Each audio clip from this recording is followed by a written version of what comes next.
ಪಕ್ಷಿಗಳ ಊರಿನ ಹಬ್ಬ. ಪಕ್ಷಿಗಳ ಊರಿನಲ್ಲಿ ಬಾಳ್ತಾ ಇದ್ದ ಎಲ್ಲ ಪಕ್ಷಿಗಳು ಕೂಡ ಒಬ್ರಿಗೊಬ್ರು ಸಹಾಯ ಮಾಡಿಕೊಂಡು ಯಾವುದಾದ್ರೂ ಹಬ್ಬ ಬಂದ್ರೆ ಸಾಕು ಸಂತೋಷವಾಗಿ ಒಟ್ಟಿಗೆ ಸೇರಿ ಎಲ್ಲರೂ ಆಚರಿಸ್ತಾ ಇದ್ರು. ಇವಾಗಷ್ಟೇ ಗಣೇಶ ಚತುರ್ಥಿ ಹಬ್ಬ ಮುಗ್ದಿತ್ತು. ಗಣೇಶನ ನಿಮಜ್ಜನ ಮುಗಿದ್ರೂ ಕೂಡ ಇವಾಗ್ಲೂ ಆ ಶಬ್ದ, ಪ್ರಸಾದ, ಪೂಜೆ ಇದೆಲ್ಲಾನು ಅವರ ನೆನಪನ್ನು ಬಿಟ್ಟು ಹೋಗ್ಲೇ ಇಲ್ಲ. ಹೀಗಿರುವಾಗ ಆ ಊರಿನ ಹಬ್ಬದ ದಿನಾನು ಬಂತು. ಅದ್ರ ಬಗ್ಗೆ ಮಾತಾಡೋದಕ್ಕೋಸ್ಕರ ಪಕ್ಷಿಗಳು ಎಲ್ರು ಕೂಡ ಮರದ ಕೆಳಗಡೆ ನಿಂತ್ಕೊಂಡಿದ್ರು. ಆ ಊರಿನಲ್ಲಿ ಬಾಳ್ತಾ ಇದ್ದ ಕುಹು, ಚೋಟು, ಚಿಚು, ಲೂಸಿ, ಟುನಿ, ಮಹಿ ಎಲ್ರು ಬಂದಿದ್ರು. ಹಾಗೆಯೇ ಜೊತೆಗೆ ಅವರ ಮಕ್ಕಳಾದ ಬುಜ್ಜಿ, ಚಿನ್ನು, ಬನ್ನು ಕೂಡ ಇದ್ರು. ಅರೆ, ಗಣೇಶ ಚತುರ್ಥಿ ಹಬ್ಬನೇ ಇನ್ನು ಮುಗ್ದ ಹಾಗಿಲ್ಲ, ಅಷ್ಟರಲ್ಲಿ ಇನ್ನೊಂದು ಹಬ್ಬ ಬೇರೆ ಬಂತು. ಇದು ನಮ್ಮ ಊರಿನ ಹಬ್ಬ.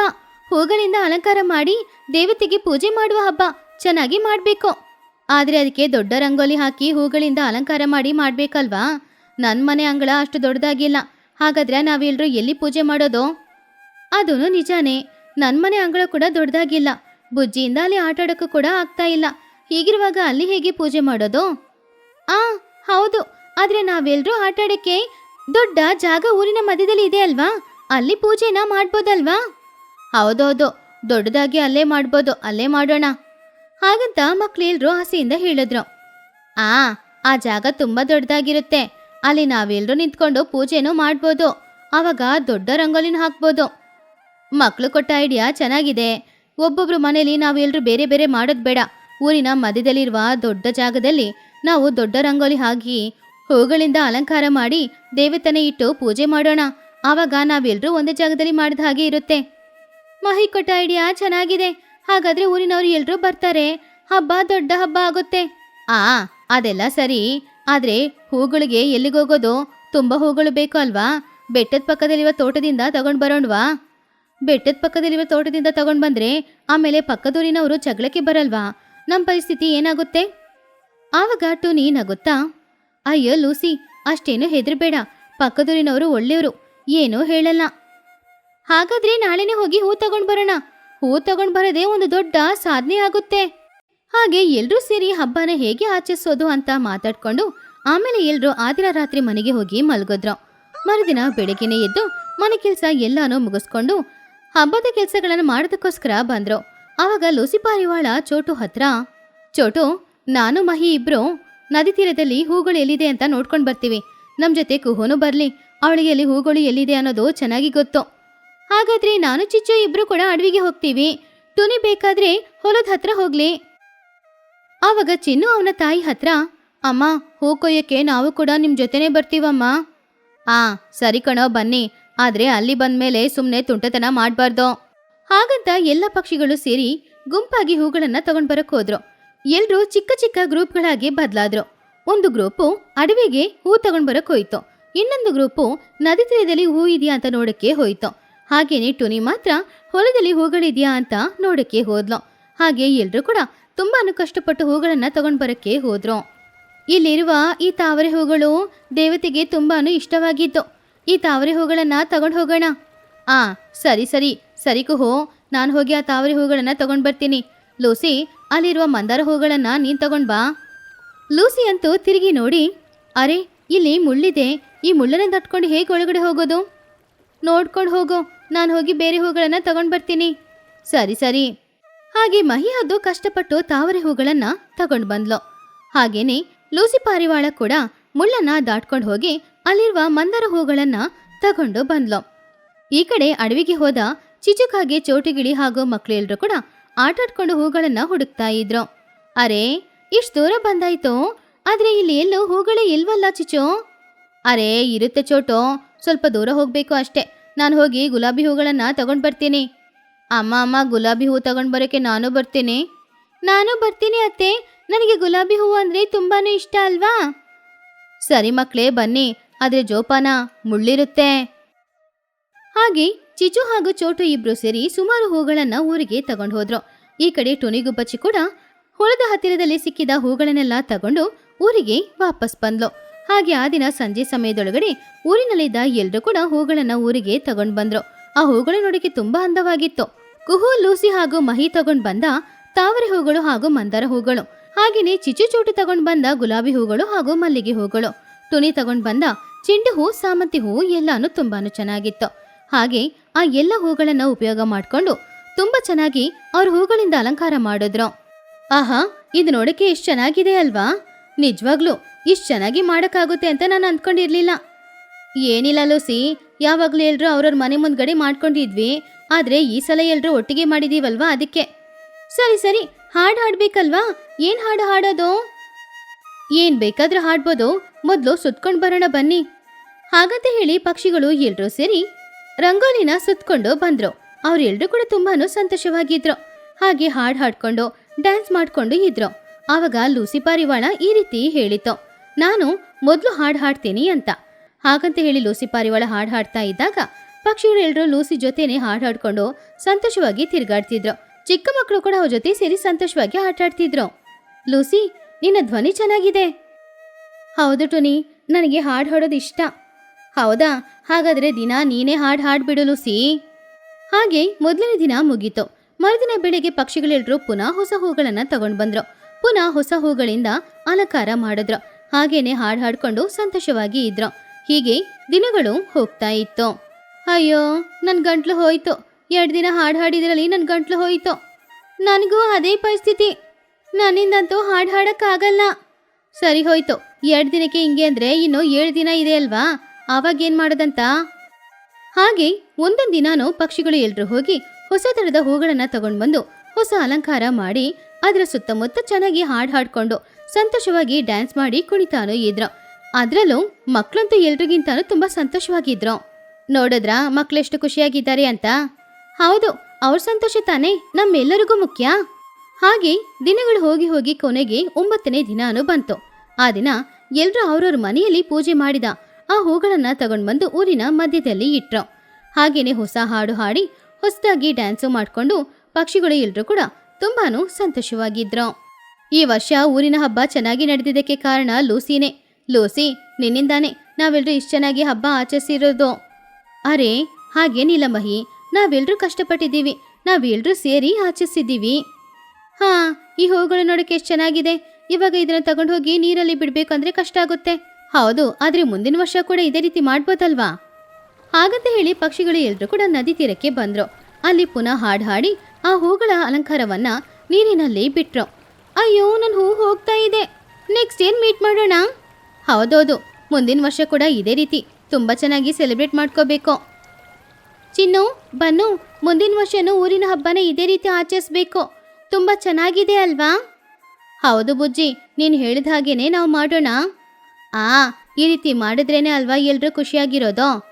அப்படி அந்த வருஷம் ஊர் பண்டிகையை நல்லபடியா கொண்டாடி பறவைங்க எல்லாரும் வீட்டுக்கு போயிட்டாங்க. அவங்க மனசுக்குள்ள ஒரு விதமான சந்தோஷம் இருந்துச்சு. அந்த பண்டிகையை கொண்டாடின ஞாபகங்களும் அப்படியே இருந்துச்சு. அடுத்த வருஷம் இதே ஊர் பண்டிகை எப்போ வரும் அப்படின்னு எல்லா பறவைங்களும் ரொம்பவும் ಆರ್ವத்தೋட ಕಾತುಕಿಟ್ಟು இருந்தாங்க. ಪಕ್ಷಿಗಳ ಊರಿನಲ್ಲಿ ಗಣೇಶ ಚತುರ್ಥಿ ಹಬ್ಬ ಎಲ್ಲಾನು ಮುಗಿದ್ಮೇಲೆ ನವರಾತ್ರಿ ಹಬ್ಬಕ್ಕೋಸ್ಕರ ಎಲ್ರೂ ಕಾಯ್ತಾ ಇದ್ರು. ಈ ವರ್ಷ ಯಾವುದೇ ವರ್ಷನೂ ಮಾಡದೇ ಇರುವ ಹಾಗೆ ತುಂಬಾನು ಚೆನ್ನಾಗಿ ನವರಾತ್ರಿ ಹಬ್ಬ ಮಾಡಬೇಕು ಅಂತ ಪಕ್ಷಿಗಳು ಎಲ್ರೂ ಕೂಡ ನಿರ್ಧಾರ ಮಾಡಿದ್ರು. ಆ ಊರಿನ ದೊಡ್ಡ ಪಕ್ಷಿಗಳು ಎಲ್ರೂ ಕೂಡ ಈ ವಿಷಯದ ಬಗ್ಗೆ ಮಾತಾಡೋದಕ್ಕೋಸ್ಕರ ಒಂದು ಸಭೆ ಕೂಡ್ಸೋದ್ರು. ಈ ಸಲ ನವರಾತ್ರಿ ಹಬ್ಬನ ತುಂಬಾ ಚೆನ್ನಾಗಿ ಮಾಡಬೇಕು ನಾವೆಲ್ಲರೂ ಸೇರಿ. ಪಕ್ಕದೂರಿನವರು ಎಲ್ರೂ ನಮ್ಮ ಊರಿನಲ್ಲಿ ನಾವು ನವರಾತ್ರಿ ಹಬ್ಬ ಆಚರಿಸೋದನ್ನ ನೋಡಿ ಸಂತೋಷ ಪಡ್ಬೇಕು, ಆಶ್ಚರ್ಯ ಪಡ್ಬೇಕು. ಆ ರೀತಿ ಈ ಸಲ ತುಂಬಾ ಚೆನ್ನಾಗಿ ಮಾಡಬೇಕು. ಹಾ ಹೌದು ಚಿಚ್ಚು, ನೀನು ಹೇಳಿದ್ ಕೂಡ ನಿಜಾನೇ. ಅದ್ರಲ್ಲೂ ಈ 10 ದಿನ ಮಕ್ಕಳು ಯಾವಾಗ್ಲೂ ಯಾವುದನ್ನು ಮರಿಲೇಬಾರ್ದು. ಹಾ ಸರಿ, ಕೆಲಸ ಎಲ್ಲರೂ ಹಂಚ್ಕೊಳ್ಳೋಣ. ಮಹಿ, ಟುನಿ, ನೀವಿಬ್ರು ದುರ್ಗಾಮಾತೆ ವಿಗ್ರಹ ಅಲಂಕಾರ ವಸ್ತುಗಳನ್ನ ತಗೊಂಡ್ ಬನ್ನಿ. ನಮ್ಮ ಹತ್ರ ಇರೋ ಹಣದಲ್ಲೇ ಬೇಕಾಗಿರೋ ಎಲ್ಲಾನು ಚೆನ್ನಾಗಿ ಮಾಡ್ಬೇಕು. ಹಾ ಸರಿ ಸರಿ, ಅದ್ರ ಜೊತೆಗೆ ಕುಹುನ ಕೂಡ ಕರ್ಕೊಂಡು ಹೋಗ್ತೀವಿ. ಅವಳು ಮಾತಾಡ್ಕೊಂಡು ಬಂದ್ರೆ ನನಗೆ ಸುಸ್ತೇ ಆಗಲ್ಲ. ಮತ್ತೆ ಈ 9 ದಿನಗಳು 9 ತರದ ಪ್ರಸಾದಗಳನ್ನ ನಾನ್ ಮಾಡಿ ತಗೊಂಡ್ ಬರ್ತೀನಿ, ಸರಿನಾ? ನಾನನ್ನ ತಮಾಷೆ ಮಾಡಿಲ್ಲ ಅಂದ್ರೆ ನಿನಗೆ ನಿದ್ದೆ ಬರಲ್ಲ ಮಹಿ. ಸರಿ ಸರಿ, ಪೂಜೆಗೆ ಬೇಕಾಗಿರೋ ಏರ್ಪಾಡುಗಳನ್ನ ನಾನ್ ನೋಡ್ಕೊಳ್ತೀನಿ. ಹೇಗೋ ಭಕ್ತರೆಲ್ಲರೂ ಪೂಜೆಗೆ ಬೇಕಾಗಿರೋ ಸಾಮಗ್ರಿ ತಗೊಂಡ್ ಬರ್ತಾರೆ ಅಲ್ವಾ? ಸರಿಯಾಗಿ ಪೂಜೆ ಮಾಡಿ ಅದನ್ನ ಅವ್ರಿಗೆ ವಾಪಸ್ ಕೊಡೋ ಕರ್ತವ್ಯನ ನಾನ್ ನೋಡ್ಕೊಳ್ತೀನಿ. ಸರಿ, ಹಾಗಾದ್ರೆ ಇವತ್ತೇ ನಾವು ಎಲ್ಲ ಕೆಲಸನೂ ಶುರು ಮಾಡ್ಬೇಕು. ಇನ್ನು ನವರಾತ್ರಿ ಹಬ್ಬಕ್ಕೆ ಸ್ವಲ್ಪ ದಿನಾನೇ ಇದೆ ಅಲ್ವಾ? ಅಷ್ಟರಲ್ಲಿ ಎಲ್ಲ ಕೆಲಸನೂ ನಾವು ಮುಗಿಸ್ಬೇಕು. ಹಾಗೆ ದೊಡ್ಡವರು ಎಲ್ರೂ ಮಾತಾಡ್ಕೊಂಡು ಹೋದ್ಮೇಲೆ ಚಿಕ್ಕ ಮಕ್ಕಳಾದ ಚಿನ್ನು, ಬುಜ್ಜಿ, ಬನ್ನು 3 ಜನ ನವರಾತ್ರಿ ಹಬ್ಬದ ಬಗ್ಗೆ ಮಾತಾಡ್ಕೊಂಡು ತುಂಬಾನು ಸಂತೋಷವಾಗಿದ್ರು. ಅಮ್ಮಂದ್ರಿ ಎಲ್ರು ನವರಾತ್ರಿ ಹಬ್ಬಕ್ಕೆ ಎಲ್ಲ ಕೆಲ್ಸನ ಹಂಚ್ಕೊಂಡು ಮಾಡ್ತಾ ಇದ್ದಾರೆ. ಹಾಗಿರುವಾಗ ನಾವು ಕೂಡ ಅವ್ರಿಗೆ ಸಹಾಯ ಮಾಡ್ಬೇಕಲ್ವಾ? ಹೌದು ಬುಜ್ಜಿ, ನಮ್ಮಮ್ಮ ಈ ಮಂಟಪನ ಅಲಂಕಾರ ಮಾಡ್ತೀನಿ ಅಂತ ಹೇಳಿದ್ರು.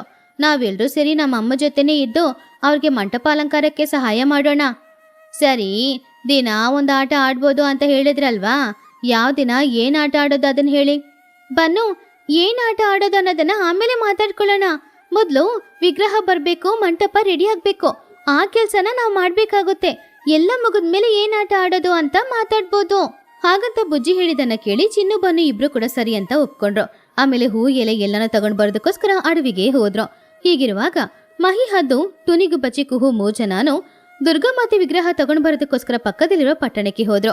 ಅಲ್ಲಿರುವ ಹಲವಾರು ತರದ ವಿಗ್ರಹಗಳನ್ನ ನೋಡಿ ಆಶ್ಚರ್ಯಪಟ್ರು.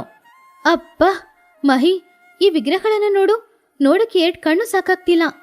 ಹೌದು ತುನಿ, ಈ ವಿಗ್ರಹದ ಕಣ್ಣು ನೋಡು, ನೋಡಕ್ಕೆ ಎಷ್ಟು ಗಂಭೀರವಾಗಿದೆ ಅಲ್ವಾ? ಹಾ ಹೌದು, ಆದ್ರೆ ಆ ವಿಗ್ರಹ ದೊಡ್ಡದಾಗಿದೆ. ನಮ್ಮೂರಲ್ಲಿ ಅದನ್ನ ಇಡಕ್ಕೆ ಜಾಗ ಇಲ್ವಲ್ಲ.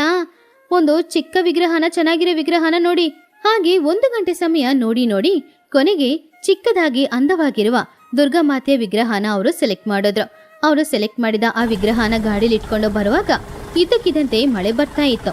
ಆದ್ರೂ ಅವ್ರು ಯಾರು ಯಾವುದಕ್ಕೂ ಹೆದರದೆ ದುರ್ಗಾಮಾತೆ ವಿಗ್ರಹವನ್ನ ಜೋಪಾನವಾಗಿ ಅವ್ರ ಊರಿಗೆ ತಗೊಂಡು ಬಂದ್ರು.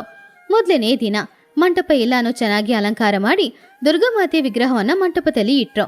ಆಮೇಲೆ ಎಲ್ರೂ ಭಕ್ತಿ ಶ್ರದ್ಧೆಯಿಂದ ಪೂಜೆ ಮಾಡಿ ಭಕ್ತಿ ಹಾಡುಗಳನ್ನ ಹಾಡಿದ್ರು. ಅಮ್ಮ, ದುರ್ಗಾಮಾತೆ ತುಂಬಾ ಅಂದವಾಗಿದ್ದಾರೆ ಅಲ್ವಾ? ಹಾ ಹೌದ್ ಬುಜ್ಜಿ, ಚಿಕ್ಕ ಮಕ್ಕಳು ನೀವೆಲ್ರೂ ಅಲಂಕಾರದಲ್ಲಿ ಸಹಾಯ ಮಾಡಿದ್ರಲ್ವಾ, ಅದಕ್ಕೆ ದುರ್ಗಾಮಾತೆ ಅಂದವಾಗಿದ್ದಾರೆ. ಹಾಗೆ ಮರುದಿನ ಎಲ್ರೂ ಪುನಃ ದುರ್ಗಾಮಾತೆಗೆ ಪೂಜೆ ಮಾಡಿದ್ರು. ಆ ದಿನ ಟುನಿ ಅವಳ ಮನೆಯಲ್ಲಿ ಅಡಿಗೆ ಮಾಡಿ ಪ್ರಸಾದನ ತಗೊಂಡ್ ಬಂದ್ಲು. ಹಾಗೆ ಪೂಜೆ ಎಲ್ಲಾನು ಮುಗಿದ್ಮೇಲೆ ಟುನಿ ಎಲ್ಲರಿಗೂ ಪ್ರಸಾದನ ಹಂಚಿದ್ಲು. ಆ ದಿನ ರನ್ನಿಂಗ್ ರೇಸ್ ಇಟ್ಕೊಂಡ್ರು ಚಿಕ್ಕ ಮಕ್ಕಳು ಎಲ್ರು.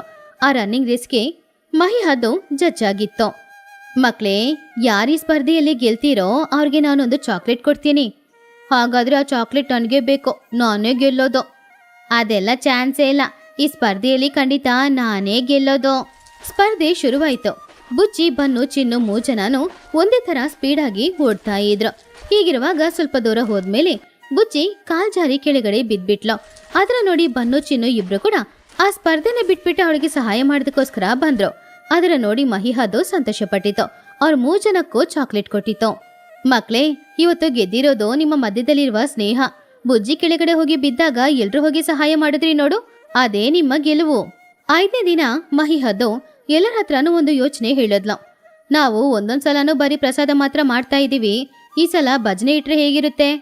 ಹಾ, ಈ ಐಡಿಯಾ ಚೆನ್ನಾಗಿದೆ ಮಹಿ, ಭಜನೆ ಮಾಡಿದ್ರೆ ತುಂಬಾ ಚೆನ್ನಾಗಿರುತ್ತೆ. ಸರಿ, ಹಾಗಾದ್ರೆ ಇಡೋಣ. ಆದ್ರೆ ಅದನ್ನೆಲ್ಲ ನೋಡ್ಕೊಳ್ಬೇಕಾಗಿದ್ದು ಕುಹು, ಅವಳ ಸ್ವರ ತುಂಬಾ ಚೆನ್ನಾಗಿರುತ್ತೆ. ಹಾ, ನಾನು ಎಲ್ಲಾನು ನೋಡ್ಕೊಳ್ತೀನಿ, ಒಪ್ಕೊಳ್ತೀನಿ. ಆದ್ರೆ ಎಲ್ರೂ ನನ್ನ ಮಾತು ಕೇಳ್ಬೇಕಷ್ಟೆ. ಅದಕ್ಕೆ ಎಲ್ರೂ ಒಪ್ಕೊಂಡ್ರು. ಕುಹು ಬಾತು ಎಲ್ರಿಗೂ ಭಜನೆ ಹಾಡನ್ನ ಹಾಡಕ್ಕೆ ಕಲಿಸ್ಕೊಡ್ತಾ ಇದ್ಲು. ಮೊದ್ಲು ಯಾರು ಸರಿಯಾಗಿ ಹಾಡ್ಲೇ ಇಲ್ಲ, ತಪ್ಪಾಗಿ ಹಾಡೋದ್ರು. ಆದ್ರೂ ಕುಹು ಬಾತು ಎಲ್ರಿಗೂ ಸರಿಯಾಗಿ ಹೇಳಿಕೊಟ್ಲು. ಅವಳು ಸ್ವಲ್ಪ ಕೂಡ ಯಾರ ಮೇಲೇನೂ ಕೋಪ ಮಾಡ್ಕೊಳ್ಳೇ ಇಲ್ಲ. ಟೋನಿ, ನಿನ್ನ ಸ್ವರ ಚೆನ್ನಾಗಿದೆ, ಆದ್ರೆ ಶ್ರುತಿ ಇಲ್ಲ. ಕುಹು, ನಾನು ಹಾಡಿದ್ದೇ ಇಲ್ವಲ್ಲ, ಇದು ಮೊದಲನೇ ಸಲ ಹಾಡೋದು. ನನ್ ಡ್ಯಾನ್ಸ್ ಹೇಗಿತ್ತು ಕುಹು? ಡ್ಯಾನ್ಸ್ ಮುಖ್ಯ ಅಲ್ಲ, ಮೊದಲು ಹಾಡು. ಕುಹು ಅತ್ತೆ, ನಾನು ಕೂಡ ಚೆನ್ನಾಗಿ ಹಾಡ್ತೀನಿ. ನನ್ನ ಸ್ವರ ಹೇಗಿದೆ ಅಂತ ನೀವು ಹೇಳಲೇ ಇಲ್ಲ. ಚೆನ್ನಾಗಿದೆ ಬನ್ನು, ಹೀಗೇನೆ ಕಂಟಿನ್ಯೂ ಮಾಡು. ಹಾಗಂತ ಕುಹು ಬಾತು ಬನ್ನು ವಾಯ್ಸ್ ಚೆನ್ನಾಗಿಲ್ಲ ಅಂದ್ರೂ ಕೂಡ ಅವನನ್ನ ಪ್ರೋತ್ಸಾಹಿಸ್ತಾ ಇತ್ತು. ಆವಾಗ ಚಿನ್ನುಕಾಗಿ ಈ ರೀತಿ ಹೇಳ್ದ.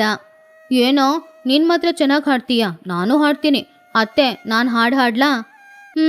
ನೀವ್ ಈ ರೀತಿ ಮಾಡ್ತಾ ಇದ್ರೆ ಹೇಗೆ ಕಲ್ತ್ಕೊಳ್ತೀರಾ ಹೇಳಿ? ಅದರಲ್ಲಿ ಬುಜ್ಜಿ ಮಾತ್ರ ತುಂಬಾ ಚೆನ್ನಾಗಿ ಕಲ್ತ್ಕೊಳ್ತಿದ್ಲು. ಅತ್ತೆ, ಎಲ್ರೂ ಕೂಡ ಕಲ್ತ್ಕೊಳ್ತಾರೆ, ನೀವು ಸ್ವಲ್ಪ ಹೊತ್ತು ಹೇಳಿಕೊಡಿ. ಹೌದು ಕುಹು, ನಮ್ಮ ಮೇಲೆ ಕೋಪ ಮಾಡ್ಕೊಳ್ಬೇಡ, ಕಲಿಸ್ಕೊಟ್ರೆ ನಾವು ಕೂಡ ಕಲ್ತ್ಕೊಳ್ತೀವಿ. 6ನೇ ದಿನ ಭಜನೆ ಹಾಡು ಮಾತ್ರ ಹಾಡದೆ ಮಕ್ಕಳು ಎಲ್ರೂ ಸೇರಿ ಒಂದು ಚಿಕ್ಕ ನಾಟಕ ಹಾಕ್ಬೇಕು ಅಂತ ಅನ್ಕೊಂಡ್ರು. ಅಂದ್ರೆ ದುರ್ಗಾಮಾತೆ ಮಹಿಷಾಸುರನನ್ನ ಸಂಹಾರ ಮಾಡಿದ ನಾಟಕ ಹಾಕ್ಬೇಕು ಅಂತ ಅಂದ್ಕೊಂಡ್ರು. ಬುಜ್ಜಿ ದುರ್ಗಾದೇವಿಯ ವೇಷ ಹಾಕೊಂಡಿದ್ಲು.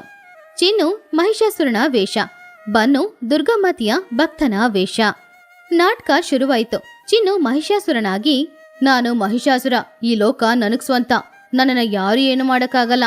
ಬುಜ್ಜಿ ದುರ್ಗಾಮಾತೆಯಾಗಿ, ಅಬ್ಬಬ್ಬಾ, ನೀವ್ ಈ ರೀತಿ ಶಬ್ದ ಮಾಡ್ತಾ ಇದ್ರೆ ಮಹಿಷಾಸುರನನ್ನ ನಾನು ಹೇಗ್ ವಧ ಮಾಡೋದು? ಎಲ್ರು ಸೈಲೆಂಟ್ ಆಗಿದ್ರೆ ನಾನು ಅವನ್ನ ವಧ ಮಾಡ್ತೀನಿ. ಬುಜ್ಜಿ ಹೇಳಿದನ್ನ ಕೇಳಿ ಎಲ್ರು ನಗಾಡ್ತಾ ಇದ್ರು. ಕೊನೆಗೆ ನಾಟಕ ತುಂಬಾನು ಚೆನ್ನಾಗಿ ಮುಗೀತು. ಚಿಕ್ಕ ಮಕ್ಕಳನ್ನ ದೊಡ್ಡವರು ಎಲ್ರು ಕೂಡ ತುಂಬಾ ಮೆಚ್ಕೊಂಡ್ರು. 7ನೇ ದಿನ ಪಕ್ಷಿಗಳು ಎಲ್ರು ಪೂಜೆ ಮಾಡಿ ಆಮೇಲೆ ಅವರವರ ಪ್ರತಿಭೆ ಏನು ಅನ್ನೋದನ್ನ ತೋರ್ಸಕ್ ಶುರು ಮಾಡಿದ್ರು. ಕೆಲವರು ಹಾಡು ಹಾಡಿದ್ರು, ಕೆಲವರು ಡ್ಯಾನ್ಸ್ ಮಾಡಿದ್ರು. ಊರಿನಲ್ಲಿರುವ ಪಕ್ಷಿಗಳು ಎಲ್ರು ಕೂಡ ಬಂದು ಅದೆಲ್ಲರೂ ನೋಡಿ ಎಂಜಾಯ್ ಮಾಡ್ತಾ ಇದ್ರು. ಆಮೇಲೆ 8ನೇ ದಿನ ದುರ್ಗಾಷ್ಟಮಿ, ನವರಾತ್ರಿಯಲ್ಲೇ ತುಂಬಾ ಮುಖ್ಯವಾದ ದಿನ.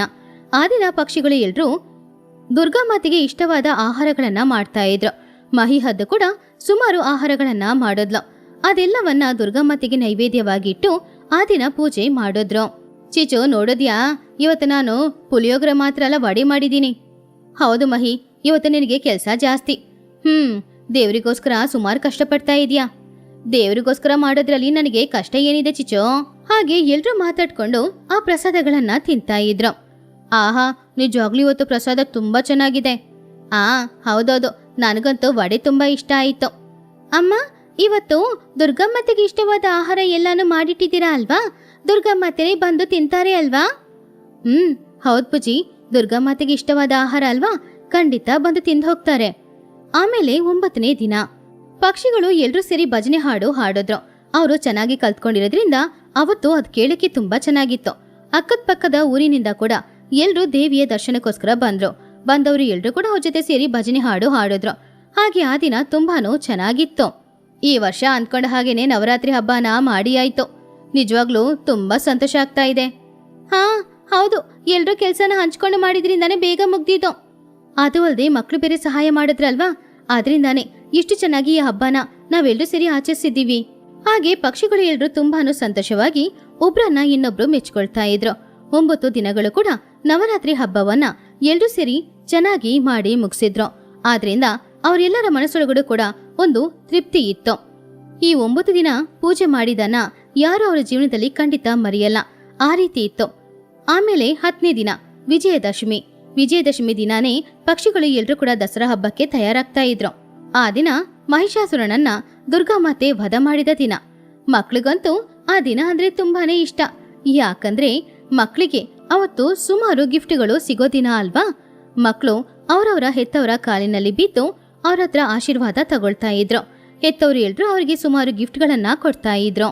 ಬುಜ್ಜಿ, ಇವತ್ತು ದೊಡ್ಡವರ ಕಾಲಿಗೆ ಬಿದ್ದು ನಮಸ್ಕಾರ ಮಾಡ್ಕೊಳ್ಬೇಕು, ಆವಾಗ ಅವ್ರೆಲ್ರು ನಮಗೆ ಸುಮಾರು ಗಿಫ್ಟ್ ಕೊಡ್ತಾರೆ.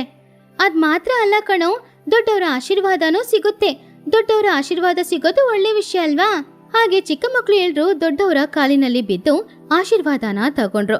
ದೊಡ್ಡವರು ಚಿಕ್ಕ ಮಕ್ಕಳಿಗೆ ಆಶೀರ್ವಾದ ಮಾಡಿ ಅವ್ರಿಗೆ ಬೇಕಾಗಿರುವ ಗಿಫ್ಟ್ಗಳನ್ನ ಕೂಡ ಕೊಟ್ರು. ಅರೇ, ದೊಡ್ಡ ದೊಡ್ಡ ಗಿಫ್ಟ್ ಸಿಕ್ಕಿದೆ. ಈ ಗಿಫ್ಟ್ ಎಲ್ಲ ನೋಡಕ್ಕೆ ತುಂಬಾ ಚೆನ್ನಾಗಿದೆ.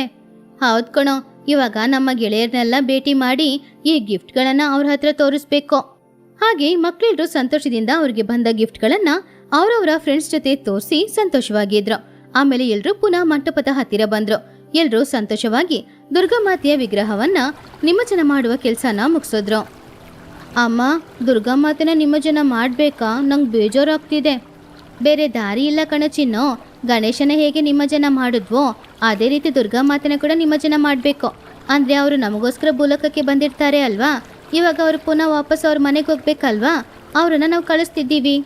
ಹೌದು ಕಣೋ ಬನ್ನು, ನಾವು ಸ್ಕೂಲಿಗೆ ಹೋದ್ರೆ ವಾಪಸ್ ಮನೆಗೆ ಬರೋದಿಲ್ವಾ, ಅದೇ ರೀತಿ ದುರ್ಗಾಮಾತೆ ಭೂಲೋಕಕ್ಕೆ ಬಂದ್ರು, ಅವ್ರನ್ನ ನಾವು ಕೈಲಾಸಕ್ಕೆ ಕಳಿಸ್ಬೇಕು. ಪುನಃ ಮುಂದಿನ ವರ್ಷ ದುರ್ಗಾಮಾತೆ ಬರ್ತಾರೆ.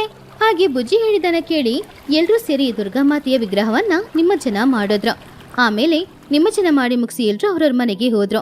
ಆ 10 ದಿನಾನು ಅವ್ರು ಏನೆಲ್ಲ ಮಾಡಿದ್ರು, ಏನೆಲ್ಲ ನಡೀತೋ, ಈ ಎಲ್ಲ ನೆನಪುಗಳನ್ನ ಅವರ ಮನ್ಸಲ್ಲಿ ಇಟ್ಕೊಂಡ್ರು. ಆ ನೆನಪುಗಳು ಅವ್ರ ಮನ್ಸಿಂದ ಹೋಗ್ಲಿಲ್ಲ. ನವರಾತ್ರಿ ಹಬ್ಬ ತುಂಬಾ ಚೆನ್ನಾಗಿ ನಡೀತಲ್ವಾ? ಹೌದೌದು, ಈ ವರ್ಷ ನಾವೆಲ್ರೂ ಸೇರಿ ಮಾಡಿದ್ದೀವಿ, ಅದಕ್ಕೆ ಇಷ್ಟು ಚೆನ್ನಾಗಿತ್ತು ಅಲ್ವಾ? ಹೌದು, ಎಲ್ರೂ ಒಟ್ಟಿಗೆ ಸೇರಿ ಮಾಡಿದ್ರೆ ಏನ್ ಬೇಕಾದ್ರೂ ಚೆನ್ನಾಗಿರುತ್ತೆ. ಹಾಗೆ ಪಕ್ಷಿಗಳು ಎಲ್ರು ಕೂಡ ಆ ವರ್ಷ ನವರಾತ್ರಿ ಹಬ್ಬನ ತುಂಬಾ ಚೆನ್ನಾಗಿ ಆಚರಿಸಿದ್ರು. ಮುಂದಿನ ನವರಾತ್ರಿ ಯಾವಾಗ ಬರುತ್ತೆ ಅಂತ ಕಾಯ್ತಾ ಇದ್ರು. ಈ ನೆನಪುಗಳೆಲ್ಲ ಅವ್ರ ಮನ್ಸಲ್ಲಿ ಹಾಗೇನೆ ಉಳೀತು.